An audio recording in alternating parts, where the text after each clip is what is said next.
So we've all heard you are what you eat, but when you eat, the actual timing of your meals is just as important. If you're feeling low in mood, low in energy, high levels of fatigue, unless you're controlling what goes in and at what time, you could be missing out on a huge amount of benefit. So your gut has over 500 million neurons in it, which is why it gets called the second brain. And over 90% of serotonin production actually happens within the gut. Serotonin's your happy hormone. So it's really important we do look after the gut, and here's 3 things that you must do in order to do that properly. So there's a huge amount of evidence around the 14-hour window of an unfed state in the body.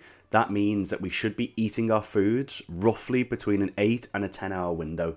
So that's a very social time as well. If you start eating at 8 in the morning and finish at 6 p.m, you've got a 10-hour eating window there, which is exactly the 14-hour of unfed state. The unfed state can include your sleep as well, because you're obviously not eating when you're sleeping. The second thing is that you must eat your food when you're most active. You don't want to be eating food when you're lounging around or when you're going to bed or in the middle of the night. That is not when you want to be consuming your food. Whenever you're most active, whether you're working night shifts or day shifts or you've got hectic schedules, you want to be making sure that you're eating during the most active hours of your day. The third rule is that you do not want to eat any food at least 3 hours before bed.